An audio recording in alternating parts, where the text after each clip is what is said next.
बाबू जी, कल जोधपुर में प्रेम बाईसा शादी का उनका देहांत हुआ है, उसके बारे में आप क्या कहना चाहोगे? मैं प्रेम बाईसा के चरणों में अपनी श्रद्धा सुमन अर्पित करता हूँ। वह अध्यात्म जगत में और जिस प्रकार से कथा भागवत सत्संग के माध्यम से लाखों लोगों को उन्होंने अपने सत्संग से जोड़ते हुए लोगों को सतमार्ग दिया, लोगों को गो सेवा, पक्षी सेवा और जीव जंतु सेवा, नर में नारायण, उस बात का उपदेश देकर धर्म को, सनातन को, संस्कृति को बढ़ाने का काम किया। ऐसे विरले ही संत हम हमारे लोगों के बीच मिलते हैं। ऐसे ही संतों में से एक वह हमारी बाईसा थी। बाईसा को मैं चरणों में प्रणाम करता हूँ। उनके दिए उपदेशों को हम सब लोग लेके आगे चले। ये वीडियो देख पाया हूँ क्योंकि मैंने तो सोशल मीडिया से कभी कभार उनका कोई सत्संग जो आ जाता है किसी तरह से, वो जरूर मैंने सुना है। एक दो बार मुझे साक्षात्कार का भी अवसर मिला था, लेकिन ये मिला था मुझे दो ढाई वर्ष पूर्व मैंने मिला था। एक दो कथा में उनको श्रवण का अवसर मिला था मुझे, कोई धार्मिक आयोजन में, मेरे को ब्यावर में, पाली में।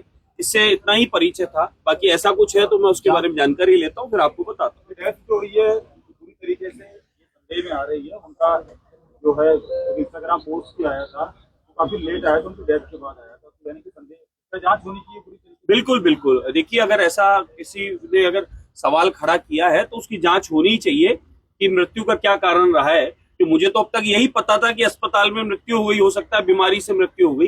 अगर किसी और कारण से उनका डेथ बताया जा रहा है, उसकी जांच होनी चाहिए और पता होना चाहिए।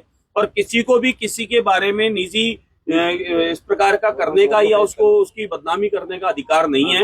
आप किसी को भी किसी तरीके से ऐसा कर देंगे, उसको अपनी पूरी जीवन खपा दिया उसने अपनी इमेज बनाने के लिए, और आप एक क्षण में खत्म करना चाहें, वो उचित नहीं है। अगर इस प्रकार का किसी ने कुछ किया है तो वो दंडनीय है और उनके साथ मेरी संवेदनाएं हैं। और अगर ऐसा कुछ हुआ है तो उसकी जांच हो जानी चाहिए। यूजीसी रेगुलेशन पर रोक लगेगी, आप इसे किस तरह से सुप्रीम कोर्ट में लगाएंगे? देखिए, जो मामला सुप्रीम कोर्ट में, उसमें बोलना उचित ही नहीं है। कोर्ट सर्वोपरि है और न्यायालय जो आदेश करे वो मान्य है। बस मेरा इतना जरूर निवेदन है, जो भी मेरा अपनी स्वयं की तरफ से मानना है इसे, कि हम लोग सारे भेद मिटाना चाह रहे हैं। सभी लोग, इस केंद्र सरकार ने आदरणीय मोदी जी के आने के बाद में सभी समाज और जाति वर्गों को साथ लिया है और सामूहिक रूप से सबका विकास हो रहा है और सारी खाई अब खत्म हो गई है, सारे भेद खत्म हो गए हैं। कोई किसी प्रकार की, किसी आपस में किसी प्रकार का मतभेद, विवाद, ऊंचा नीचा कुछ रहा नहीं है। मेरा मानना है कि अब समान रूप से सबको जब अधिकार मिल चुका है, समान रूप से सब हम लोग इस देश के विकास के साथ हैं, तो अब किसी प्रकार का, इस प्रकार का कोई मतभेद न हो, उसके लिए उचित है। साथ ही जो कोर्ट में मामला चला गया है, तो कोर्ट का जो फैसला होगा वो मान्य होगा, इंतजार करना चाहिए। सम्माननीय न्यायालय जो भी आदेश देगा उसके बाद आगे चर्चा करनी चाहिए। महाराज जी, पूरे देश के स्वर्ण समाज में विषय उठाया है लाउड स्पीकर्स को लेकर, शहर में जो लाउड स्पीकर्स लगे हुए हैं। संपूर्ण राजस्थान की ये समस्या है। विविध क्षेत्रों से प्रतिदिन फोन आते हैं। बहुत सारी माताओं बहनों के पत्र मेरी विधानसभा कार्यालय पे लिखे रखे हैं और उनका ये कहना है कि जो शहर में गिनती के लोग जो बच गए हैं, क्या हम लोग भी पलायन कर जाएं, क्या हम भी शहर छोड़कर चले जाएं, अन्यथा हमारे बच्चों की जो अध्ययन में बाधा आ रही है, जो बड़े बूढ़े बुजुर्ग बीमार पड़े हैं, या हम लोगों को 5 टाइम बिना हमारी मर्जी के हमें सुनना पड़ रहा है, वो हम सुनते रहें। और विशेष विशेष त्योहारों पर, उत्सवों पर कार्यक्रम जो होते हैं, उन पर लंबे लंबे तार लगाकर पूरी गली और मोहल्ले में लगा दिए जाते हैं, जिससे कई बार समस्याएं और ज्यादा उत्पन्न होती है। कईयों को माइग्रेन की प्रॉब्लम है और जो उसकी मापदंड है स्पीकर को चलाने के, उसका जो उसको नाप कर चेक कर लीजिए, वो कितना तेज गति से किया जा रहा है। पहले 4 लगे होते थे, कई कई जगह 6, 8 और 10 लगा दिए जा रहे हैं। और मीनार की ऊंचाई बढ़ाई जा रही है। कल को बिना नियम कायदे के जिस प्रकार से मीनार बनाई जा रही है, कल को दुर्घटना घट सकती है, वो गिर सकता है, बीच बाजार में नुकसान किसी का हो सकता है। तो उसकी भी चेक करिए कि ये किन नियमों से बन रही है।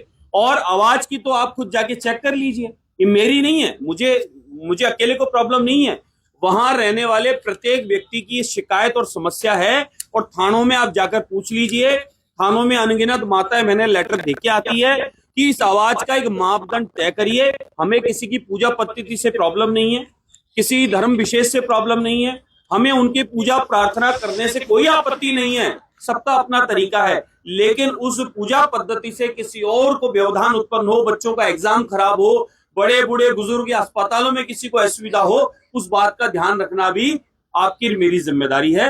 इसलिए मैंने कहा है जिसका जो स्पीकर की आवाज है, लाउड स्पीकर की, उसको आप तय करिए।